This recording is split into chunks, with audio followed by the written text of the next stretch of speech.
Shalom, Bapak Ibu Saudara yang dikasihi Tuhan, selamat hari Minggu dan selamat datang di ibadah online CK9 Ministry.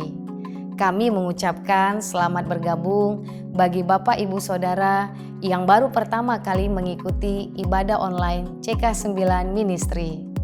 Bagi Bapak Ibu Saudara yang tetap setia, tetaplah setia bersama kami di CK9 Ministry. Saya Titin menghimbau agar Bapak Ibu Saudara tetap patuhi protokol kesehatan agar kita tetap sehat. Pertama, wajib menggunakan masker bila Anda beraktivitas dan berpergian. Kedua, selalu mencuci tangan atau menggunakan hand sanitizer. Ketiga, jagalah jarak dengan orang di sekitar Anda 1 hingga 2 meter. Channel YouTube CK9 Ministry memiliki beberapa program. Pertama, Minutes of Change, yaitu program renungan harian. Menuju perubahan menjadi pribadi yang berkenan kepada Bapa dan layak menjadi mempelai Kristus di akhir zaman. Bapak, Ibu, Saudara bisa mendengarkan renungan harian ini mulai hari Senin sampai dengan Sabtu. Kedua, Miracle Prayer. Diadakan setiap hari Selasa dan Kamis pada pukul 19 WIB. Bagi Bapak Ibu Saudara yang membutuhkan permohonan doa, dapat mengirimkan permohonan doa ke nomor hotline servis kami dan menuliskan permohonan doa di kolom komentar. Nanti doa-doa Bapak Ibu Saudara akan didoakan oleh pendoa-pendoa kami.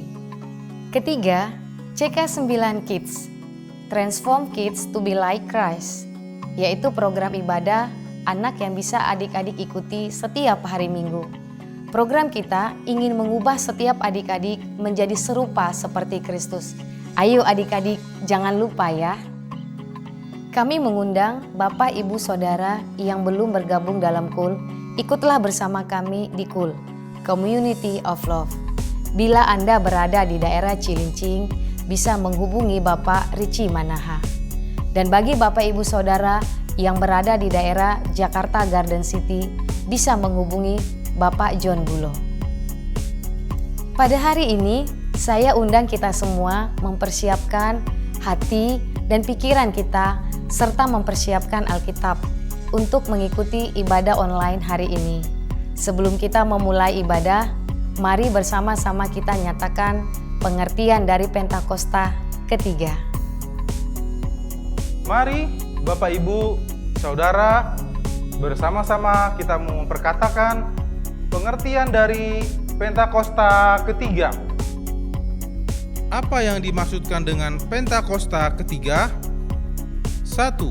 Pentakosta ketiga adalah pencurahan Roh Kudus yang dahsyat di zaman now, melebihi yang terjadi di Azusa Street. 2. Pentakosta ketiga akan membangkitkan penuaian jiwa yang terbesar dan yang terakhir sebelum Tuhan Yesus datang kembali. 3. Pentakosta ketiga akan membangkitkan generasi Yeremia, yaitu anak-anak muda yang dipenuhi Roh Kudus, cinta mati-matian kepada Tuhan Yesus, tidak kompromi terhadap dosa, dan akan bergerak untuk memenangkan jiwa. 4. Pentakosta ketiga lahir di Indonesia dan bergerak ke bangsa-bangsa. Gerakan ini dari timur ke barat dan akan kembali ke Yerusalem. Dan kelima, Pentakosta ketiga akan memberikan kuasa untuk menyelesaikan amanat agung, dan setelah itu Tuhan Yesus datang kembali. Mari kita mulai ibadah online hari ini dengan doa. Bapa kami yang di surga, dikuduskanlah nama-Mu. Kami mengucap syukur buat kasih dan anugerah Tuhan dan penyertaan Tuhan sampai pada hari ini. Terima kasih Tuhan, kami akan memulai ibadah online kami pada hari ini. Biar Tuhan hadir di tengah-tengah kami, menjamah dan melawat setiap kami, sehingga setiap kami dibangkitkan, disegarkan, dan mengalami perjumpaan dengan Tuhan. Tuhan memberkati ibadah kami pada hari ini, mulai dari awal, pertengahan, hingga akhir ibadah kami. Terima kasih Tuhan, kami mengucap syukur dan akan memulai ibadah kami pada hari ini hanya di dalam nama Tuhan Yesus Kristus. Haleluya. Amin. Selamat beribadah, Tuhan Yesus memberkati.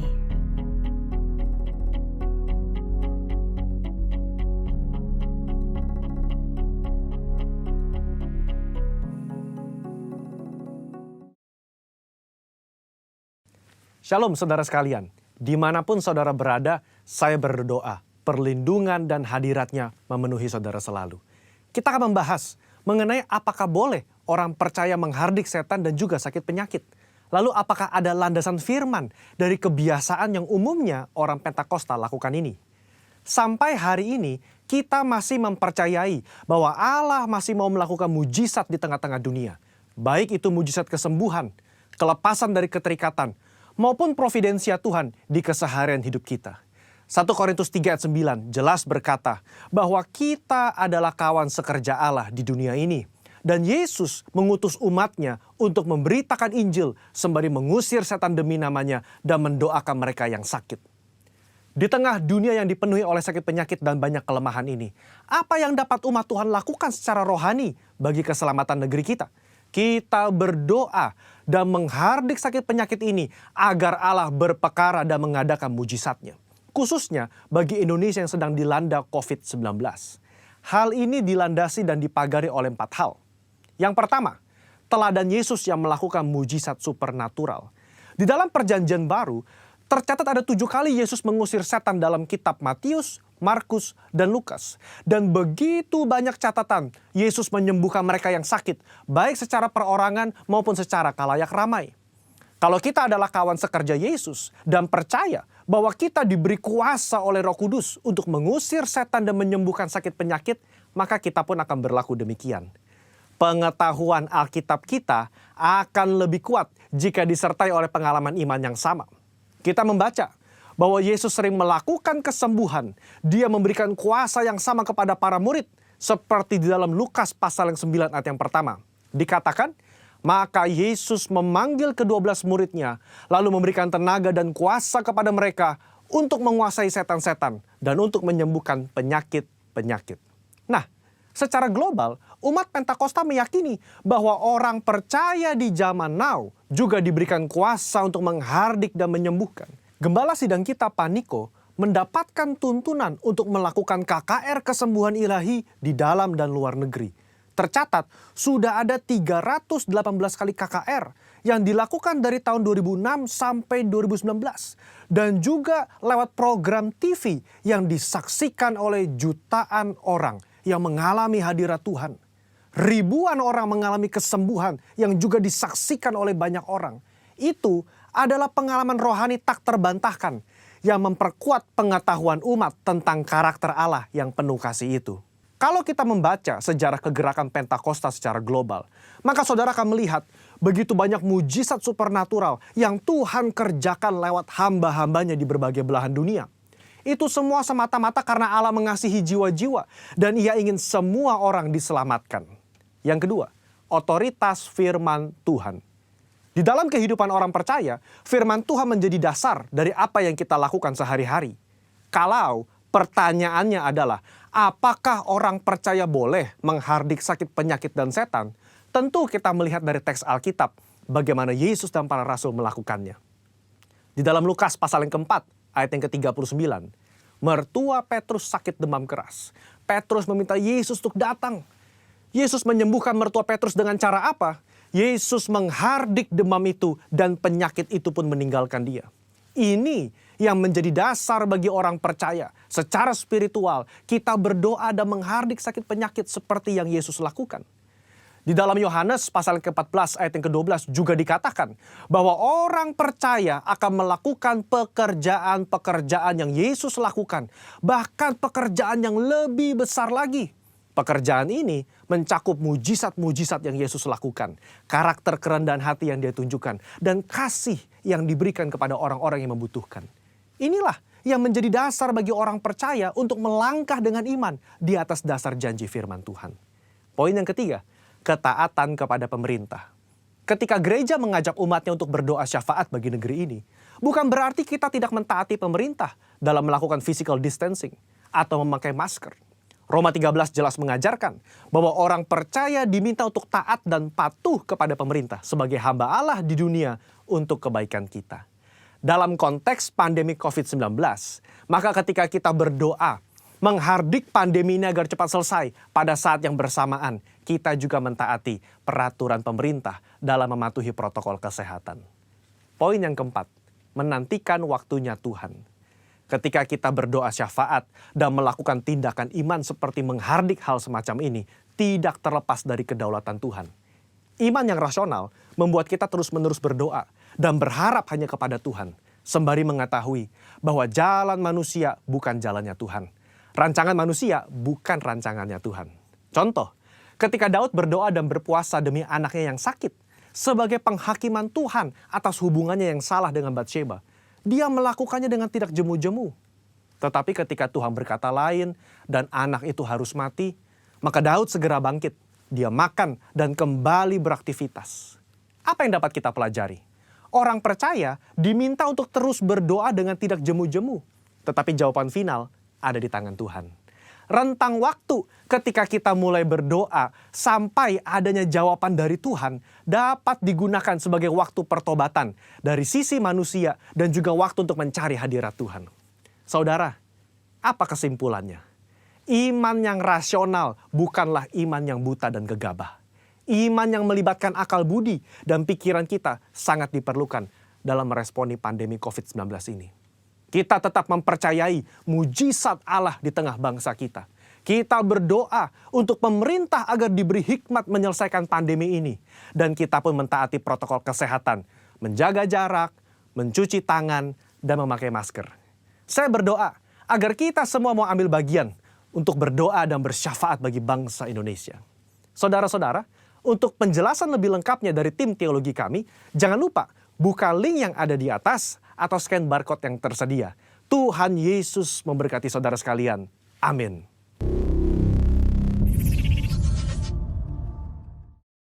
Shalom Bapak Ibu yang terkasih dalam Tuhan Yesus. Selamat hari Minggu. Berjumpa kembali di ibadah online CK9 Ministry. Sebelum kita akan masuk dalam ibadah, mari kita satukan hati, kita berdoa. Mari kita berdoa. Bapa di dalam surga, kami bersyukur Tuhan untuk kesempatan yang baik kembali Engkau berikan bagi kami Tuhan. Boleh datang dalam hadirat-Mu, memuji dan menyembah-Mu, bersyukur kepadamu ya Tuhan atas segala kebaikan dan anugerah dan berkat yang telah Engkau berikan bagi setiap kami anak-anak-Mu ya Bapa. Sehingga sampai detik ini Tuhan, kami semua dalam keadaan sehat, kami semua dalam keadaan baik ya Tuhan. Semuanya itu karena anugerah-Mu ya Tuhan. Semuanya itu karena berkat dan perlindungan Tuhan atas setiap kami. Sudah anak domba-Mu yang kudus Tuhan telah melindungi kami dan memelihara kehidupan kami ya Tuhan. Terima kasih Bapa, berkati jemaat-Mu dimanapun mereka berada ya Tuhan. Jemaat-Mu yang di JGC Tuhan, jemaat-Mu Tuhan yang beribadah di Ciplas ya Bapa. Biarlah berkat yang sama turun atas setiap kami pada pagi hari ini ya Bapa, dan menerima dan mengalami lawatan Tuhan dan urapan Roh Kudus, sehingga Tuhan kami akan mengalami hal-hal yang baru bersama dengan Engkau ya Bapa.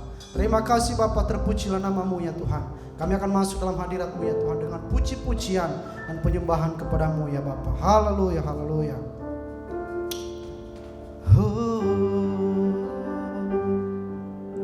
Terima kasih. Terima kasih. Terima kasih Bapa. Haleluya. Haleluya, haleluya. Kudus, kuduslah Tuhan. Kuduslah Tuhan. Kami menyembah-Mu, kami memuji-Mu. Haleluya. Oh, haleluya.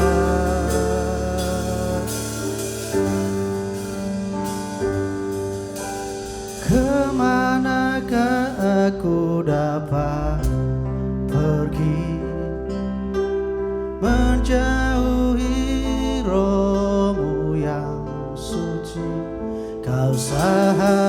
beban dan kau dekat,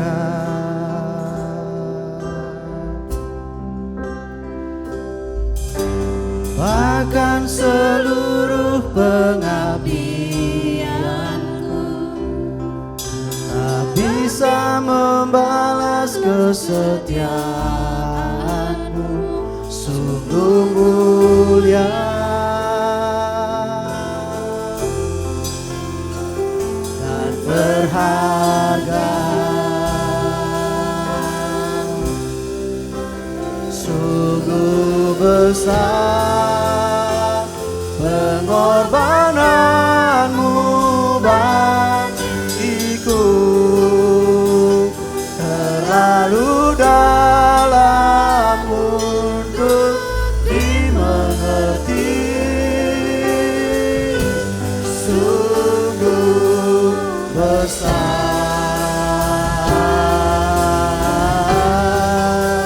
sungguh indah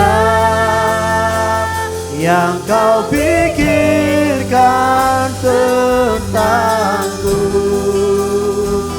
tak terselami bagiku.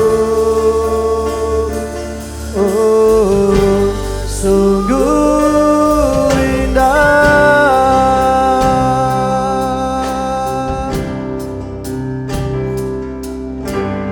Kemanakah aku dapat pergi menjauhi rohmu yang suci, kau sahabat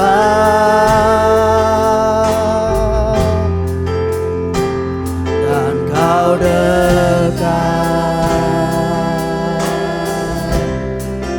Oh, bahkan seluruh pengabdianku tak bisa membalas kesetiaanmu, sungguh mulia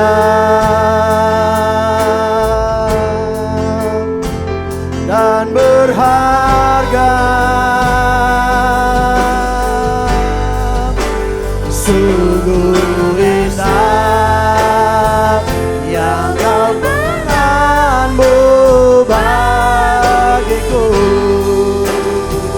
terlalu dalam untuk dimengerti, sungguh besar, sungguh indah yang kau pikirkan tentangku, tak terselami bagiku. Oh, sungguh indah, sungguh besar, sungguh besar pengorbananmu bagiku, terlalu dalam untuk dimengerti, sungguh besar,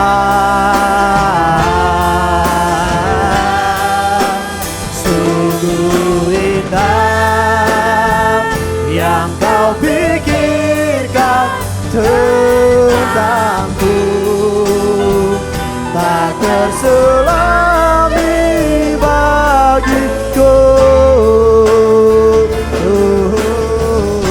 Sungguh indah, katakan sungguh besar, sungguh besar pengorbananmu bagiku, terlalu dalam untuk dimengerti, sungguh besar, sungguh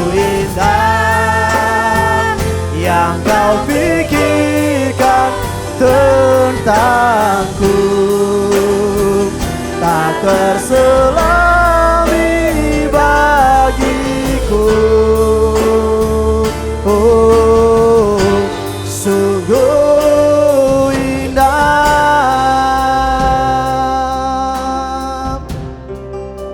sungguh besar pengorbananmu bagiku, terlalu dalam untuk dimengerti. Sungguh besar, sungguh indah yang kau pikirkan tentangku, tak terselami bagiku. Sungguh indah, sungguh indah.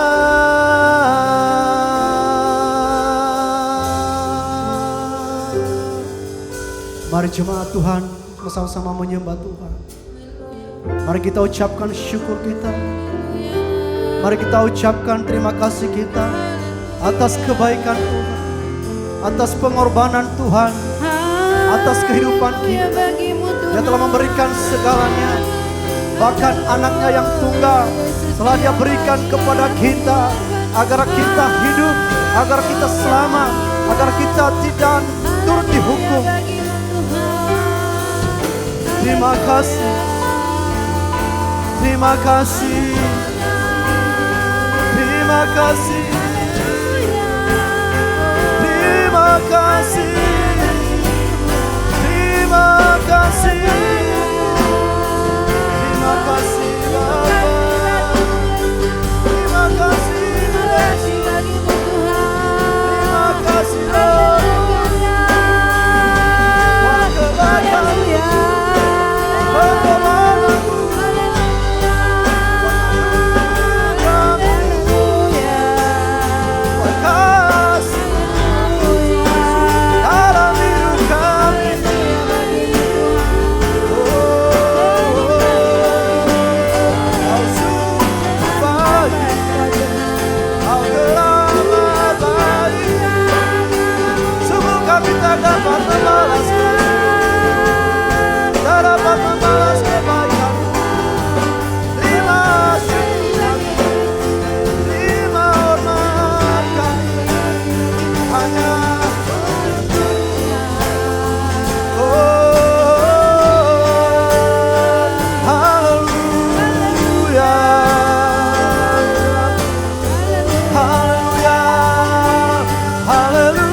pengorbananmu bagiku, terlalu dalam untuk dimengerti. Sungguh besar,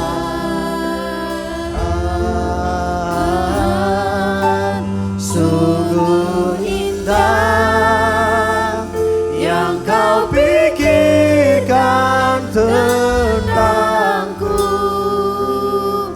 tak terselami bagiku.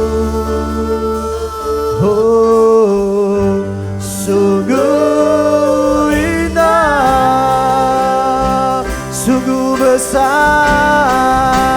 sungguh besar pengorbananmu bagiku, terlalu dalam untuk dimengerti. Sungguh besar,